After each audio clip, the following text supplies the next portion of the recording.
All right, I think we've got some people dialed in now. We can join. Just want to make sure that my guests are here with me. Scott and David. Yeah, here. Fantastic. Excellent. Super. All right. Well, good day, everyone. My name is Mark Whitman. I'm the president of Lloyd's in Canada, the attorney in fact. And thank you all for joining us today. We greatly appreciate it. It's my pleasure today to welcome to this version of our Lloyd's Canada Roadshow and these gentlemen and highlight for you one of our syndicate partners, QBE. QBE is, of course, a significant global insurance company with operations in over 27 countries. At Lloyd's, we're thankful that they're an important part of QBE's global operations include a significant presence and participation within the Lloyd's market. QBE operates 2 active syndicates and a managing agency, QBE Underwriting Limited, which is one of the largest managing agencies in Lloyd's. Of course, as it relates to the Canadian market, QBE has made a meaningful commitment and investment by establishing a service company here on the ground in Canada, with offices in both Toronto and Vancouver, ready to service Canadian brokers and clients. Within Lloyd's and globally, QBE is known for offering a comprehensive product suite, taking a proactive and practical approach to claims management, and also for implementing some very innovative programs in order to benefit the communities that they operate in, including the QBE Premiums for Good initiative, which I will let our guests explain in more detail later on today.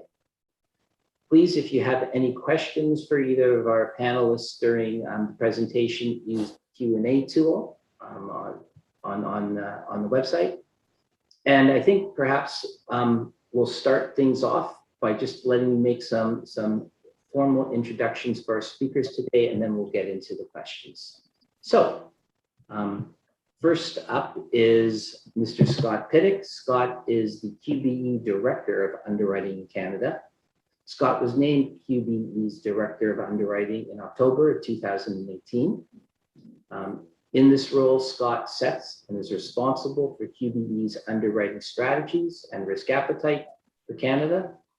Scott has ultimate oversight over the work done by the underwriting teams in Canada for QBE.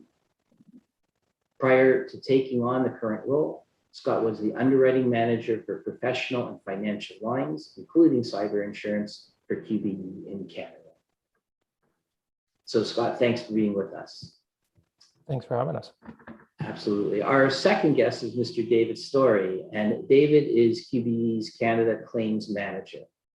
David joined QBE in November of 2020, bringing with him over 20 years of multi-line technical claims handling experience, dealing with high-value, complex claims, both internationally and domestically in Canada. Over his career, David has held increasingly senior technical and operational claims roles, and most recently was with RSA as their National Claims Director. David is responsible for and has oversight of QBE's Canadian Claims Division. So gentlemen, thanks for being with us. Looking forward to having a chat with you. I know there's a great deal of interest in all things QBE, so maybe I will just start us off right away.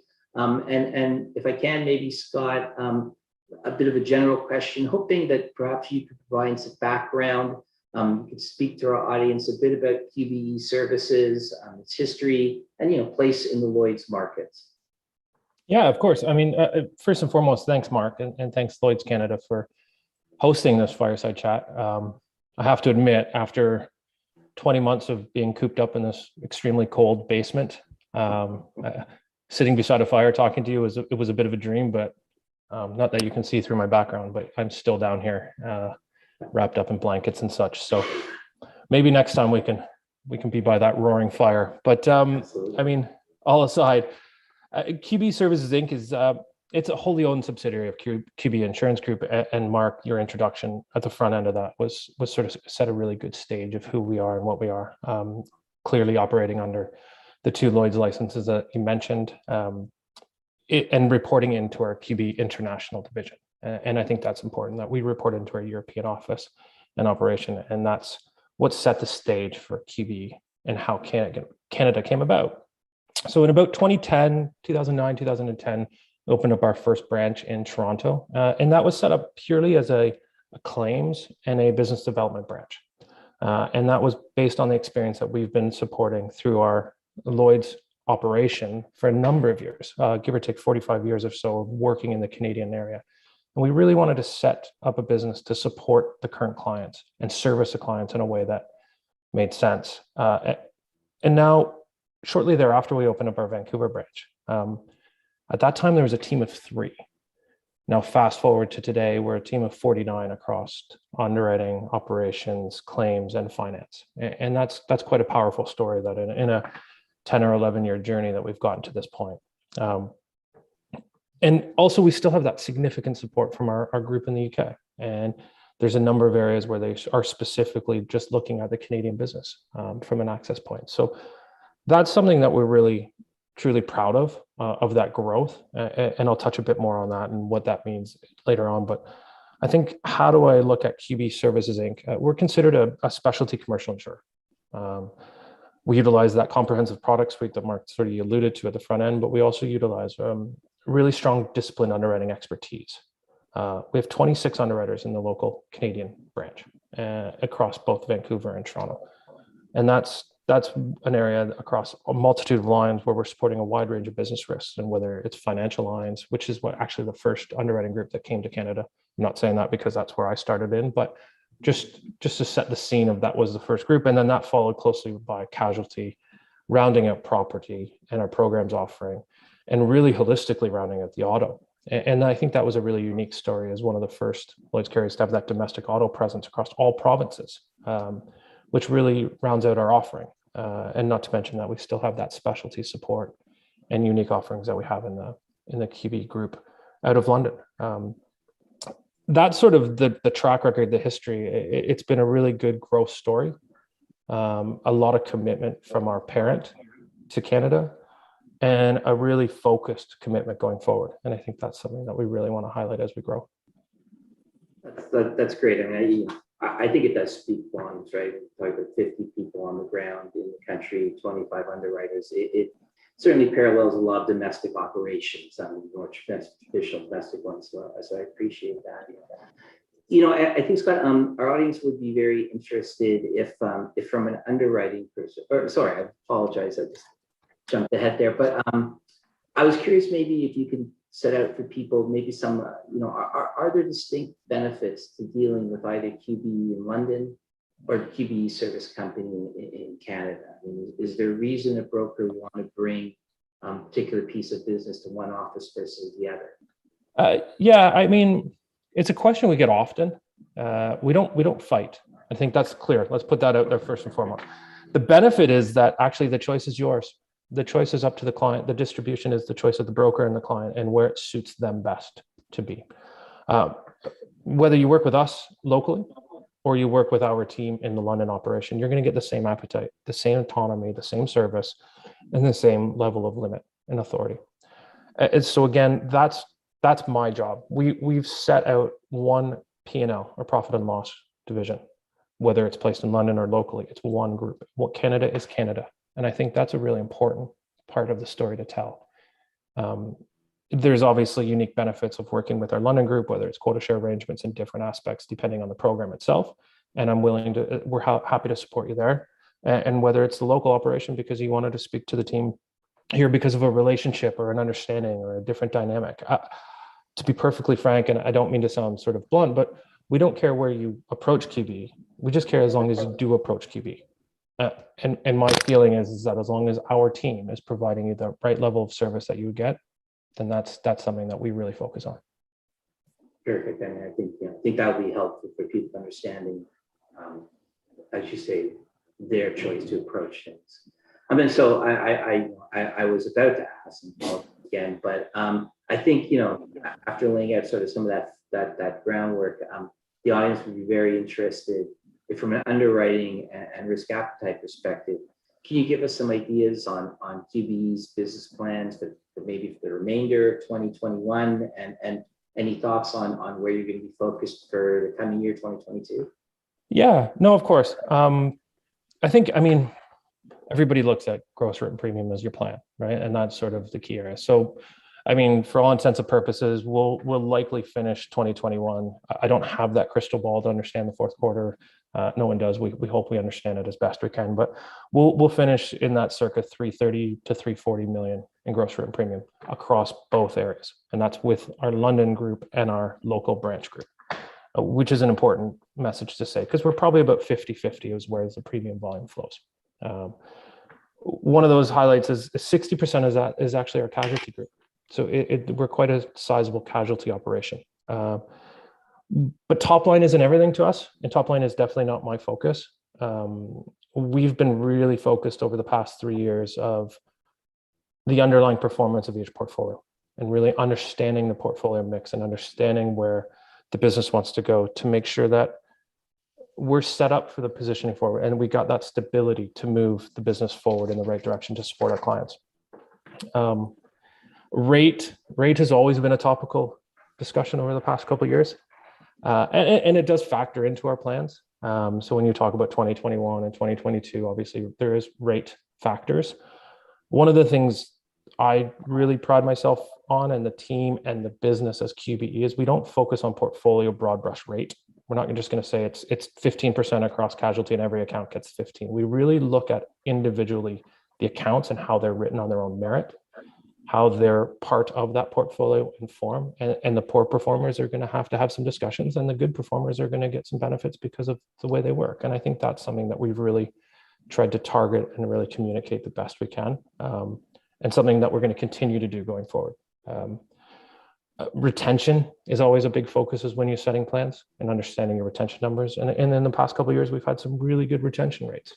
We've had some challenges. We've had to make some corrective actions, as everyone has through this market. But what we've done really efficiently, I think, and it's for the group out here that we're talking to let me know if I'm wrong, but we're trying to communicate as efficiently and as effectively as possible. So we're coming out early.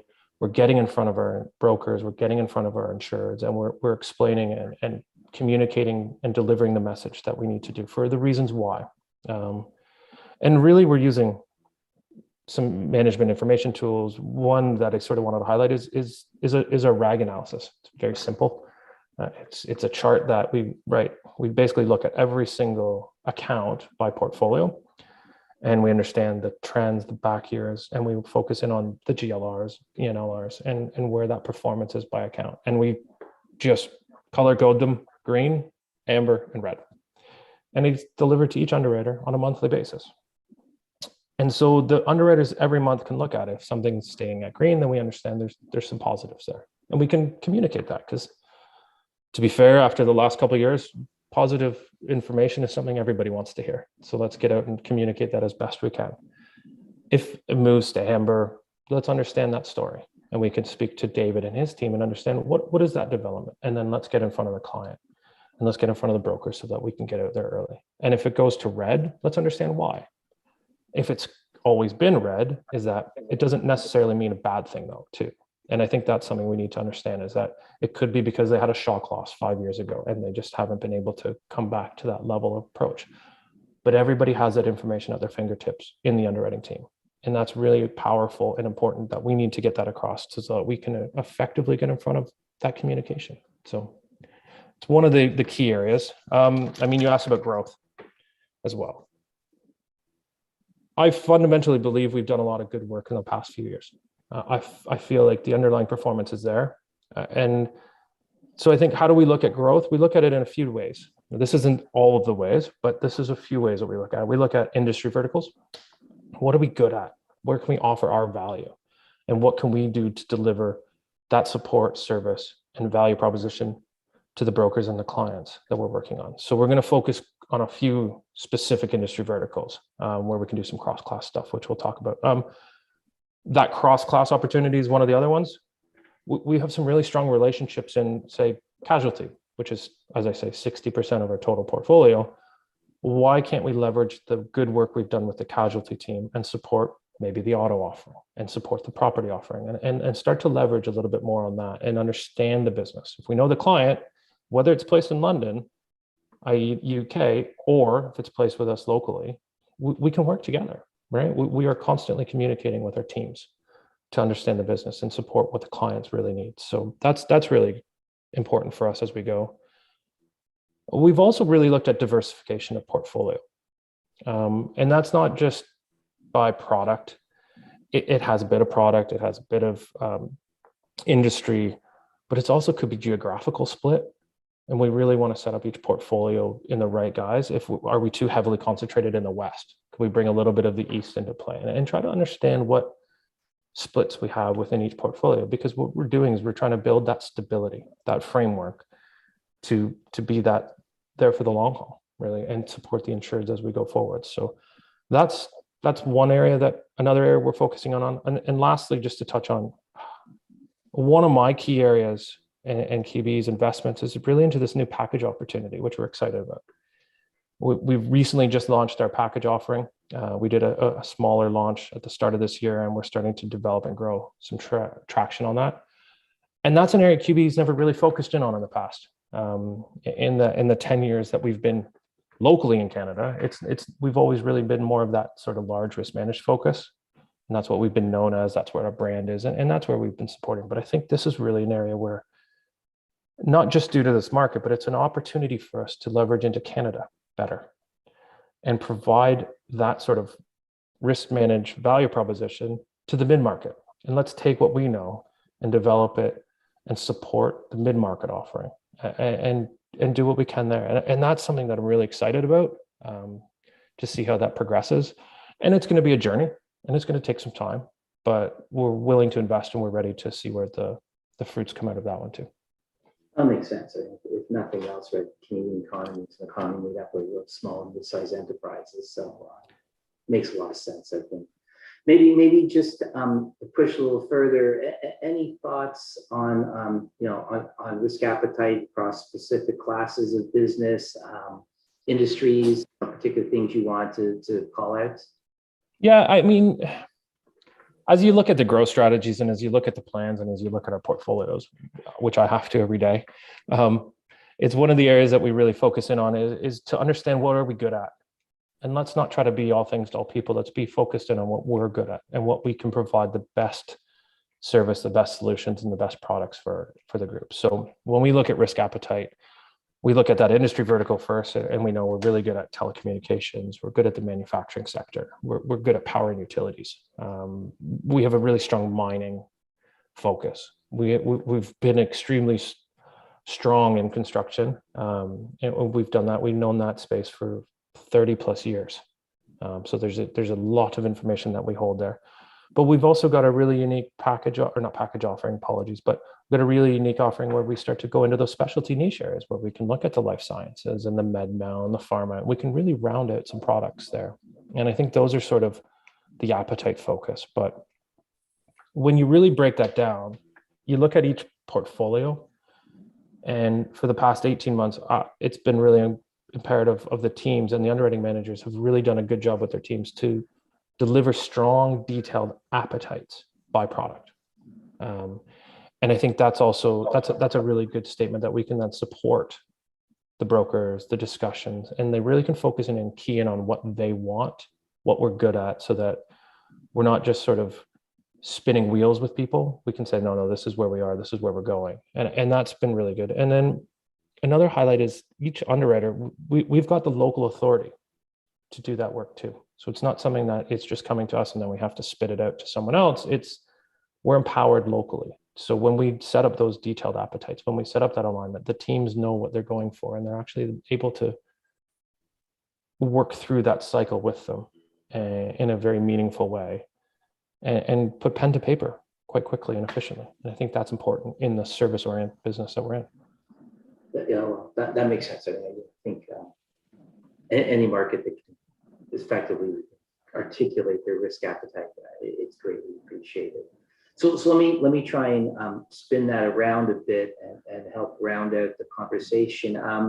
Any areas of risk appetite, things that you specifically are not interested in, that is, as you say, is not where QBE wants to focus, it doesn't have expertise? Yeah, I think there's challenges I mean, there's stuff that we're not interested in respect to long haul trucking, things of that nature. We're not going to jump into those areas. We're not going to look at, we're not going to look at surety on a localized basis, things of that nature, where you've got really unique, specialized avenues. I think it's hard for us to say that we're not doing certain things, but we do have challenges in areas. When you look at primary D&O in Quebec, it's a challenge that we've faced, and we've had to make some strides and challenges around. So we've had to put in a formalized Quebec strategy. But that doesn't necessarily mean we're not working or supporting Quebec. And I think that's got to be something we need to really highlight here, is that we've built strategies to ensure that we can still support businesses within those frameworks. It's just at different levels in different areas, and whether it's excess of a certain limit profile or whether it's a unique coverage that doesn't have a specific area of broadening that we need to look at. But outside of those areas, we also have specific segments such as like marine and energy. Those are purely London plays, right? Those aren't going to be on the ground in Canada. And I think those two things need to be highlighted. We can support them, but it would be by two different syndicates out of our UK, because you know what, the strength, the technical expertise is there, and the businesses generally gravitate towards that sort of market space. And that's great. And that's something maybe in the future we look at bringing to localize, but at the moment, that's definitely something that we're not supporting at Branch, but we can give you the avenues to support and get you the right context to help. And equally helpful. And you wouldn't be the only market challenge with Quebec, so probably not a surprise there. So, Mr. Storey, you've been waiting very patiently, and I appreciate that. Thank you. Let's turn the conversation to claims, because ultimately that's really what clients are interested in. And then again, why don't we try and dive in a bit more generally, and we'll get a bit more specific. But tell us about QBE's claim strategy in Canada. I know people are interested. Please. Thanks, Mark. First, I want to just reiterate what was said a little bit earlier. Thank you for letting us have the opportunity today to speak to you and to the group at large. Claims doesn't often get the opportunity to share a bit about its strategy and what its plans are. So I'm very thankful for that. In Canada, we've got lots of focus this year and next on customer, talent, indemnity, and expense management. And what I really want to do is kind of curate a little bit of that for you, because there's an awful lot behind all of it. But I really want to focus on a couple of key ones that really do focus on customer primarily, and the rest of them kind of follow in behind that.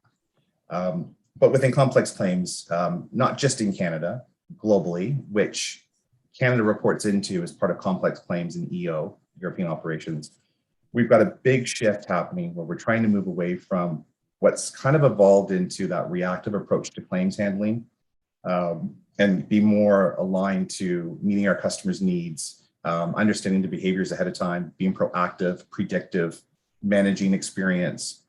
We want to be on top of things, not waiting to react to it. So when I look at a couple of our key strategies, you can see that we're going to do a lot of prominence of customer. So project managed claims is one of them. Claims relationship management is another area that we're looking at, and TPA performance and engagement. And I'll explain a little bit behind each of those three for you. So first is project managed claims. It's one of the tools that we're using to really kind of re-engineer complex claims and the adjustment process. We're looking to make sure that our claims people are advancing the claim at every touch and being proactive with that.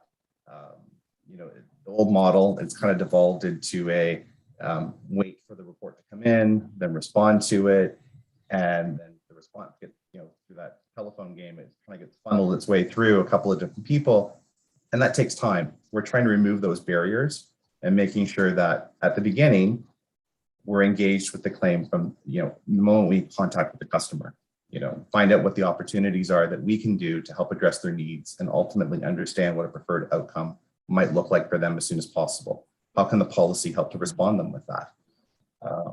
We're also making sure that we're interacting with all key stakeholders, so brokers, customers, internal partners, whether it be underwriting, actually. We want to make sure that we're managing all our stakeholders and we're bringing in the right resources as well early on. So we're also making sure we have a big focus on who's our team when that claim comes in. Are they the right people? And what are we doing to manage that team? And what's the critical path to managing that team and providing a response to our policyholder at the end of the day? So we want to make sure that we're messaging that up front, giving them some idea about timelines and sticking to those timelines. And if we're not able to, being clear as to why, making sure that we message everything. All of this is driving towards a couple of major benefits for our department and our company as a whole. We're really trying to make sure that we have a couple key benefits that come out of it, which include customer, improving the relationship and the journey. Want to be a market differentiator, right? We've got to find ways to make sure that we can differentiate ourselves against our market and our peers. Performance, faster resolution, reduced cycle times, better management of our indemnity expense. We also want to look at talent, capability and development of our people. Succession planning comes out of this, right? We're making sure that we put tools behind this to help our folks. So we're providing them with lots of additional training opportunities so that they're going to be able to meet the future needs of our policyholders when they ask us to respond. And culture. It's about empowering our claims handlers to be outcome driven rather than process driven. And we make sure that they have the right authority to be able to do that. That's the one great thing about QBE, I can say, compared to some of the other companies I have worked for in my history. Our folks do have a sufficient amount of indemnity authority to make decisions on the spot. There's very few instances where they really need to kind of come back and circle. Obviously, there's always times when you got to say we've got to go back and loop people in, bring them along on the journey, but we can make decisions if we need to in the theater of the claim. The other area that I mentioned we're focusing on is TPA performance management. This was kind of shocking to me when I joined QBE. I'm kind of new to the Lloyd's environment. I had a little brief period of time I worked at Catlin, but 1/3 of our claims are managed by TPAs and under a delegated authority. And so that's an awful lot of our business with folks that are an extension of us. I don't want to call them outside, but an extension to our department. And so we're bringing back a bit more of a focus on how we manage and partner with them. And so since I've joined, we've shifted away from having quarterly quality reviews with them and talking about what's going on with our claims to having monthly discussions. And we really focus on outcomes of the claims, KPIs, business trends, insights, spend management, pipelining all of this information back into our organization so that we can provide more confidence to our underwriting, actuary, and just overall claims performance to the business so that the business can react to the changing trends and needs. There's a lot that goes on out there with our TPAs. They handle all of our claims typically below 100,000. So the frequency is there, and there's a lot of trends that we want to make sure that we're on top of. We're also moving away from a yearly audit review process to having something annual. Away from annual to having something monthly as well. We're doing systemic continuous model of monthly file reviews. So we're looking at open and closed with our TPAs, and we make sure we have discussions with them, and we look for opportunity as well for process improvement. That's great information. At the risk of going a bit off script. Yeah. I think I'm really interested in the whole concept of project managed claims, about being proactive, because if you've been around insurance and the claims world, it's always let's say a concern of clients that they kind of sit in the dark and they wait and they don't really feel engaged, and that these decisions land in their laps and they have to then be reactive to what they're hearing from their carriers. How do you measure success being more proactive and that project managed claims is really delivering? I'm just really curious about that. Yeah. That's an interesting question, and it's one that's asked by everyone here. And there's lots of different ways to measure it. And to different parts of the organization, there's different pieces that are more important than others. Some simple, easy wins are you can demonstrate, from a customer point of view, that they had an optimal outcome. It was something they were very happy about. It achieved the goal that they were looking to have achieved. You protected their interests. You paid attention to what was, important to them.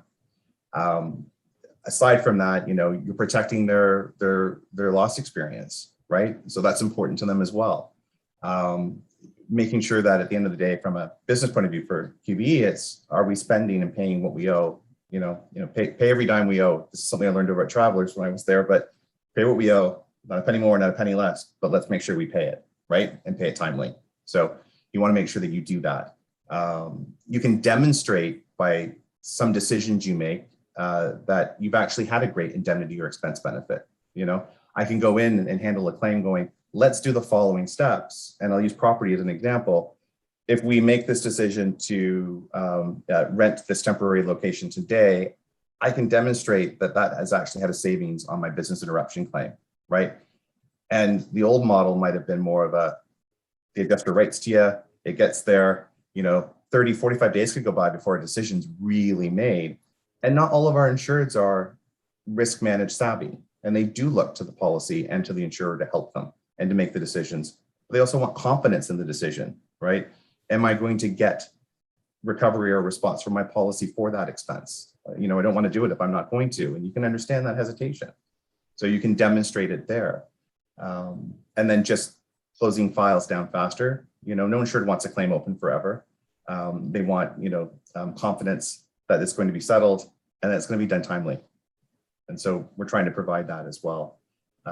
It's as long as you put a critical path in place and you make sure you engage appropriately, you should be able to achieve that. And not every file is going to be able to be project managed. You've got to look at which ones can I add that value to, which ones can I make that difference.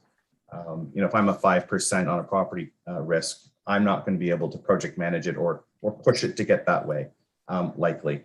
But if I'm certainly 100%, or if I'm on a GL policy as well, and I've got a difficult claim situation with some coverage challenges around it, managing that communication is really important, right?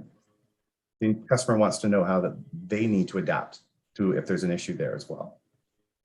Excellent. Appreciate it. Thanks, Dave. Because I think above all things that's probably some of the most important interaction and touch point with our clients, right? And we can all focus on doing a better job. So kudos to those efforts. Maybe, gentlemen, what I might do, we have both of you in your respective roles, sort of head of the house and underwriting claims at QBE. Let's ask maybe a bit of a no question, but what keeps you up at night? What you're thinking about, what you I don't know if to say worried about, but what you're really spending some time planning and considering.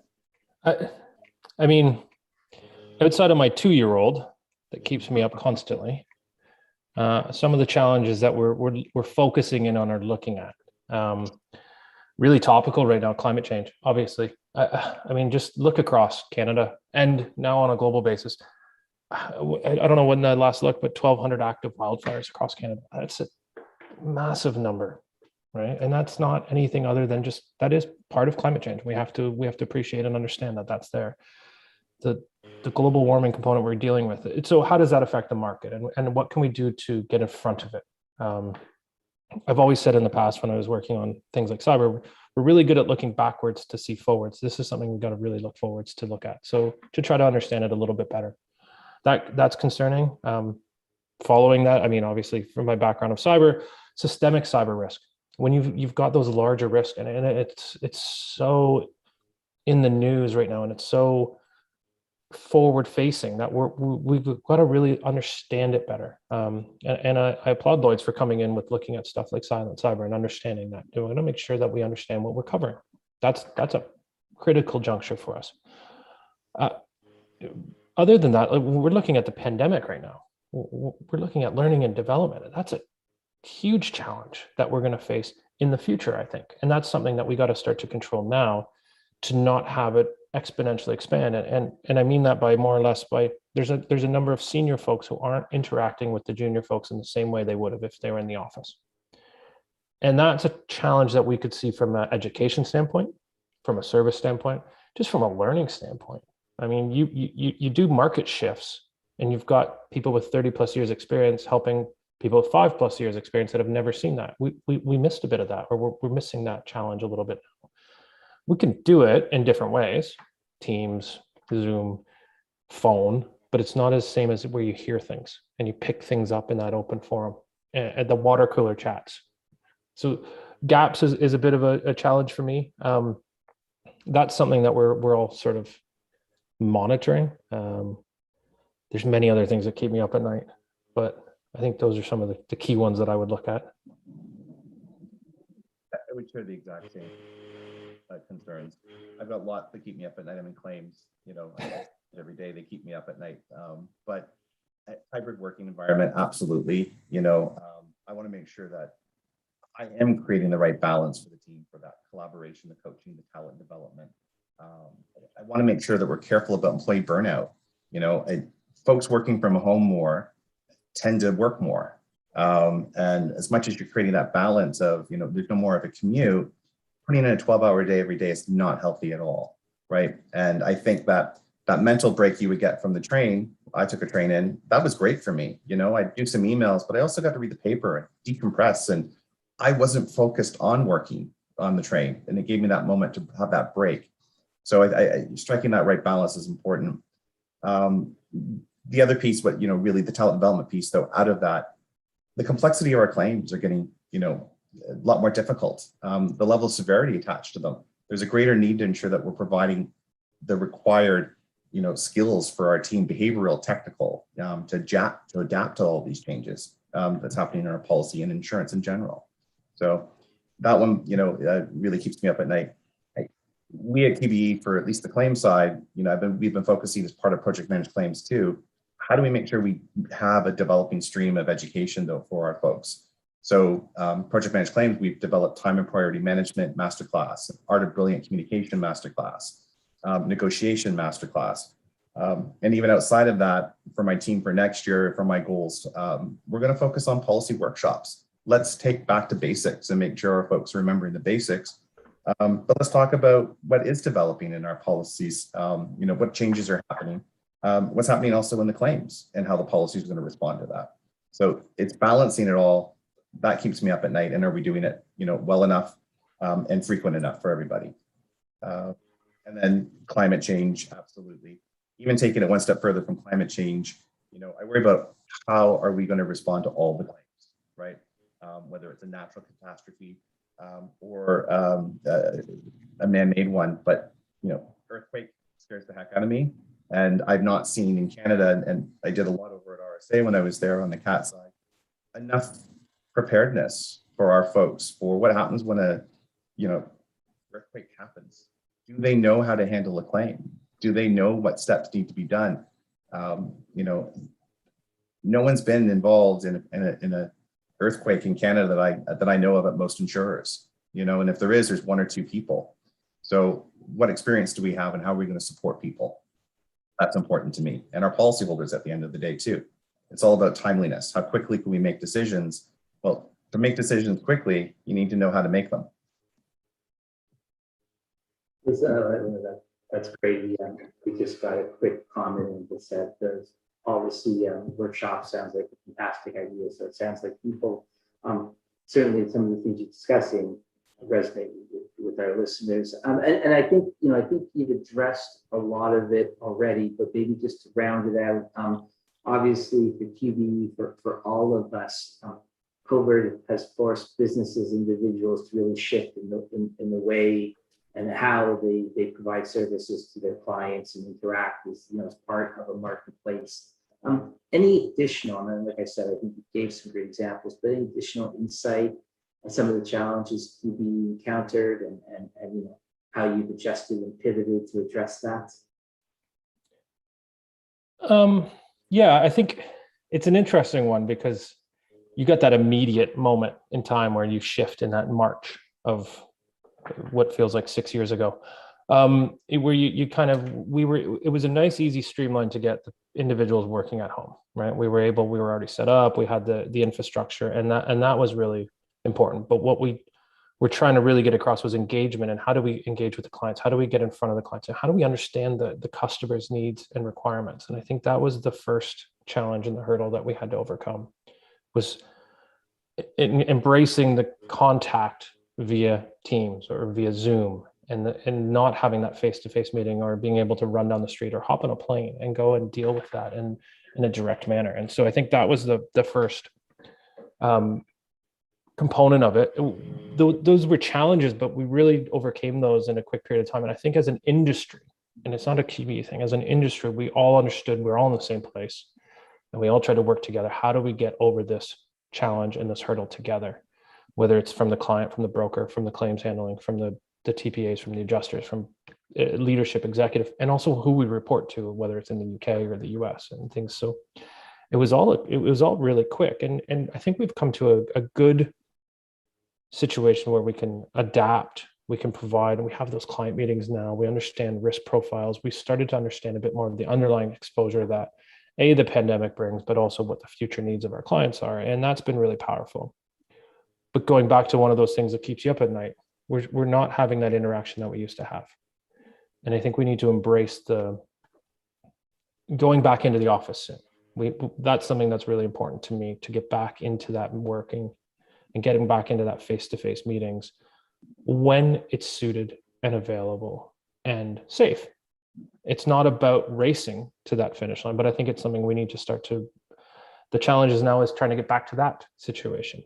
Not at 100%, because we will never be 100%, and that's okay, because this works too, and it works for a number of people. But there's the other part of it, and so I think some of those challenges that we're seeing, we had to go through payment process. We're moving everything online, moving thing from a check to a transfer, checking in on the mail, sending someone into the office once a week to get the mail.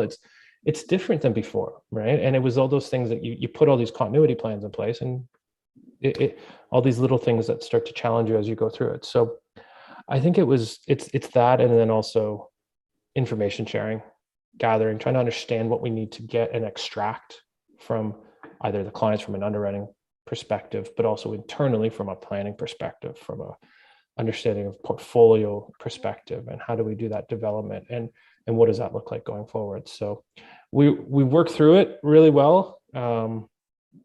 I wouldn't want to do it for the next 10 years personally. That's just me. I think there's a good blend that we need to get to that middle ground, because I think there's certain things that just, what takes an hour should take 5 minutes. And I think that's the concern that I have in certain situations. So it's about timing, not so much just old school mentality. It's efficiency. Sometimes need to be a little bit more face-to-face. That's all. David, anything to add? You summed it up pretty well there, Scott. That's exactly kind of how I feel. The balance of working from home is great, but there are moments, there's a lot that's decided in those 5-minute coffee chats in the office and just quickly turning. And, I look at it now myself. You're always paying attention to someone's, MS Teams, picture. Is it red? Is it green? Is it okay to reach out to them? And you're afraid to, so everything becomes a meeting, and it shouldn't be a meeting, right? And because you make it a meeting, then it becomes a 20-minute, 30-minute conversation. It really could be just turning to your partner at your desk. Hey, got a quick question. Done. 2 minutes. Efficiency, right? There's a balance to be had, and it's just striking it. We'll get there. We all learned, I think, through COVID that we are pretty resilient as an industry and as people as general. It's just a matter of what do we do, though, for the future to make sure we strike the right balance. That's all. So let me pose another question about you, if I can. Again, a bit more broad-based, but can you share? Sorry, Mark, I can't hear you at all there. Oh, sorry. Hoping that, is this better now? Can you Yes. hear? Great, super. I must have been leaning on the microphone. Apologies. Just curious if you can both give us some thoughts on the future of the Canadian market. What trends you see, where you think things might be heading. It'd be great to hear from you. It's a loaded question. Absolutely. It's okay though. I mean, listen, the market future is an interesting dynamic of what we're seeing. Over the past couple of years, we've seen a shift in the marketplace. I think it's fair to say. I think, but we also need to keep in mind that for a significant number of time, there's some really attractive pricing for a very long period. So that creates some unique dynamics in a market. So the shift was probably something we needed to see to get more to stability, but let's not think that it's kind of turning again. I think what we have to be is we're as a company, as QB, we're focused really on stability and longevity of relationship. And so we're just trying to focus really on that. And one of the key areas for us going forward for the future of a market as a QBE is price adequacy and making sure that price adequacy is there. Listen, the market's still under pressure in certain segments and geographies, of course. As we're starting to see in the provincial landscape, there's certain things that are happening in different parts of Canada that create some challenges, but that's not to say that we also don't see an increase in competition, which can be welcomed, of course. There's still many companies that might be in some corrective actions, but we're definitely see some competition, whether it's class coverage, things of that nature. But we've got to really keep in mind that the price adequacy is something we need to focus on and monitor as we go to continue that stability, to keep things at where they are, so we don't see these spikes and peaks and valleys and troughs for the years to come. That's what my future of the market looks like. I'd like to see stability as we start to pull together and play through it. But I'm also, I mean, listen, there's a suggestion of the fourth wave, whether we're in it, it's happening, it's coming. I don't know. It's unique. So what does that mean? And how do our customers get through that fourth wave? And what does that next shift mean for the future of the market in Canada? My hope is it's a positive momentum. We're all through the tough times and we understand how to react. But time will tell and we'll see how that goes. I think if we just focus on communication, discipline, and that's not just QB, that's as a market, I'm confident for the future and I'm excited for what the future can bring. And if we can get that right, then we can turn to real true innovation, right? And then we can really get back into those value propositions that we need to support the businesses to go forward.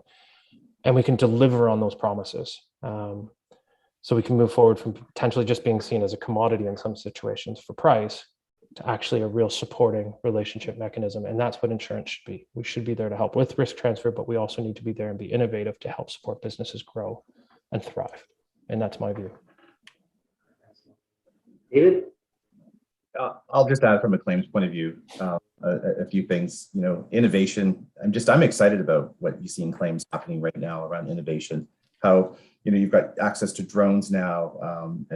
Use of Google Earth type of pictures following a cat, and the difference that makes. To understand what is going on during a large scale event, but even when it's not a large scale event, the innovation that's happened in claims management in general has grown so rapidly. I mean, we don't, utilize it to the full extent here. We have a pretty big, commercial auto book. I think there's an awful lot that we could be doing on even the auto side there and leveraging some of that for faster settlement, and interaction with our policyholders. There's a lot of opportunity there. People and businesses are more connected, demanding, and value conscious. So how do we make sure that we meet all of those demands and timely? And technology is the way to do it. Let's remove barriers for our own people internally as well. If a process isn't adding, value, is there a way to remove that barrier? And there's so many solutions now, technology-wise, that can remove a lot of processing barriers that we currently have. We're on our own journey around some of that, within QBE in Canada. What can we do to make our FNOL process faster? What can we do to make sure that we're storing our documents in a process that makes it easier for us to access it quickly?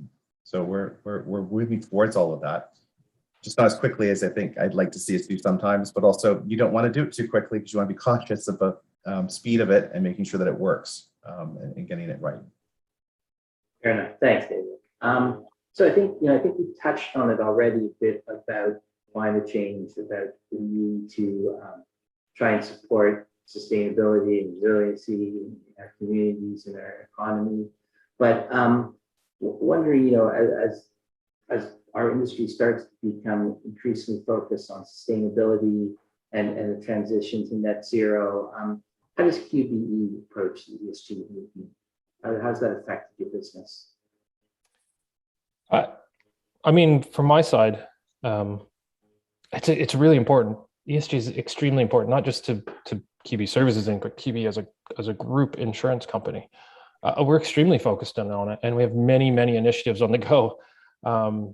Too many to sort of count, to be honest, but I'm good with that. I think we've got green energy, we've got 100% renewable electricity across all of our global operations by 2025. That's a pretty big, bold statement. It's something that we're really focused in on, and that's going to help. A couple of areas even in our investment portfolio. I mean, there's been a number of discussions around thermal coal from an underwriting position, but we currently do not invest in anything to do with thermal coal as of now. And we're looking at a net zero emissions in our investment portfolio by 2050. That's another, it seems like 30 years, but to change the landscape of your investment portfolio and understand it, that's a big commitment and a lot of work to do too. And it's something it's important to us from our sustainability reporting. I mean, we've gone electronic documentation, we're saving a number of trees, and we're looking at DocuSign and things like that, where we're going through those contract reviews. And it's impressive to see the numbers as they tick up and what you've saved and what you can do from a sustainability component. But not just what we're doing internally, it's also how we're supporting our customers. And from an ESG standpoint, to us, it's also how do we lend a hand? How do we bring value to our customers? And we're looking at that customer sustainability focus, but also we've got some pilot projects on the go around a client survey for ESG, and it helps support them and link them with unique consultants that can help them deliver and provide updates, opportunities, recommendations to their business and help support their ESG going forward. And that's something that I'm not going to touch on too much now because that's sort of the high level of it and it's in pilot stage, but we're working with our US team and our UK team to bring that and deliver it to our Canadian operation. And I think that's really exciting for me too, because it's not just about us, it's about our insureds and customers alike that we're helping. Yeah, support that. And also premiums for good is something we can touch on because well, that's yeah, and I was going to important. ask. I mean, it's been sort of sitting over your head now for the better part of an hour. Do you want to give us an explanation of what premiums for good really is and why it's important? Yeah, I'll give you a quick one because it really does align with ESG. And Premiums for Good is an initiative that started circa 2014 as a pilot. It came out of a unique sort of component of our business, and it's grown to in the past since 2014 to 2021. We've grown to over $1.1 billion US in investment income, and holistically. There's a quick few notes about it. Is we basically the long and short of it is there's QBE takes premium just like any other insurance company, and we invest it. We've chosen to portion on some of that investment into sustainable, environmental, or social impact investments around the world. And so we look at each different area of the world and where we do business and interact, and our clients are in, and try to invest in social impact bonds, green bonds, things of that nature, to provide back to the communities. It's our investment risk and the returns come back to us. But what we've then done is over the course of since 2014 is started to invite our customers to join us for that journey and to be able to allocate up to 25% of their premiums that they're paying QBE for their insurance policy into this investment portfolio. And we'll provide them some updates on where that money is going to and the returns that are in the impact it's actually making on the society and the industries or the countries they're working in. And they have to go through a really unique investment review, and they all have to be aligned with what they call SDGs or sustainable development goals, whether that's poverty, health, ocean climate change, things of that nature as it goes. There's a unique sort of structure that it has to touch one of those before it comes into our portfolio. Since 2019, I mean, the investment income was only just under 500 million US, and we've doubled it in a year. So at the end of 2020. So it's really taken a light of its own. And we've also, from the securities that we're investing in, it went from 42 to 66 in 1 year. So we're definitely encouraging the review, and we're being able to move that money into more areas that support our clients and customers. And in Ontario, we have one, and we have one in Manitoba. I mean, there's an Ontario Green Bond, which helps build livability within the city, and it helps support public funding, private funding for the transportation, whether it's the LRTs, whether it's GO transit, things of that nature, and then also back into more environmental friendly components where we're helping grow that business and support that investment.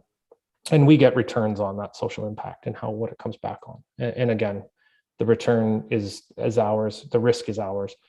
We take the money from premiums and we allocate it to an area that we can still pay our claims. But it's just about knowing that the money you're paying into your premium is actually, some of it's going to good, real good, not just unique different securities. So it's such a cool initiative and powerful. And we're the only insurance company that's providing that option right now, that I believe we were the first to put it out there anyway. That sounds great, Scott. I appreciate the explanation. So gentlemen, we've covered just a mile of territory. Thank you very much for that. And we have just a few minutes left, but we have some great questions. So I'm going to try and really run through these as quickly as we can to get people some feedback from you. Our first question: when dealing with the QBE London team, you generally go through our London broker. To deal with the Canadian team, would you go direct? Holistically, if that's coming, I mean, we deal with brokers locally, so you would come direct to the underwriter in any fashion as you would to any other carrier on the Canadian market. And again, you will get the same service, the same autonomy, the same limit, the same authority that you would get as dealing with your London broker into London as you would here. But a distribution is your decision and your client's decision. We do not tell you to go either way. It's entirely up to you. Fair enough. And I think, you know, a somewhat related question, but just to be clear, from one of our broker partners based in Quebec, they wanted to know, we need an agency agreement to offer risk directly to QBE Canada. And a follow-up question about minimum premiums for each product, which maybe Robert can reach out to you directly to talk about those details. Agency agreements? Yeah, I mean, broker contracts are part of the process. Pretty streamlined approach, just understanding it. And our business development manager, Kim Fernandez, she manages that on our behalf and would happily provide that. Quick answer on minimum premiums. They're there for a reason. Again, we're 26 underwriters. We can't manage a number of $1,000 policies. We wouldn't be able to service you efficiently and effectively. So minimum premiums are put in place to ensure that we're not overwhelmed from an underwriting side, but we're also managing to be able to respond. And I think it's about getting back to the individuals. So perfect. With just a minute or two left, David, let me get a claims question here. And the question is, will QBE be adopting a firm but fair approach to claims handling? And it looks like you're actually typing an answer. So you know. I was typing one, but yeah, so I already were, fair, firm but fair. Absolutely, we always look for how we can be fair in our adjustment of a claim and how we treat customers, policyholder, claimants, plaintiffs. We look for the policy to respond as it was written to respond and to meet those expectations of all the parties involved. But where we believe we have been fair, we will be firm in our approach. And I think that's only fair to be that way. There's always times that decisions are made. We'll make business decisions where it's appropriate to make those. But from a policy perspective, we are fair but firm. Fantastic. John, we're just running up to the hour. So I'm going to thank you once again for taking time to join us today and speak with our audience. Scott Piddick, again, QBE Director of Underwriting here in Canada. David Storey is QBE Canada Claims Manager. I encourage people listening, if you have further questions or want to continue the conversation, please reach out to these gentlemen directly. Again, thank you both very much. I thought it was a great conversation today. And then, yeah, I would just like to remind people that our next Lloyd's webcast, the topic will be intangible assets and implications for reputational risk. What kind of insurance products are available to address that? That's on the 22nd. So we hope people can come out and join us for that. Thank you all for giving us your time. And again, David and Scott, thanks so much. Appreciate it. thanks, Mark. Thanks, everyone.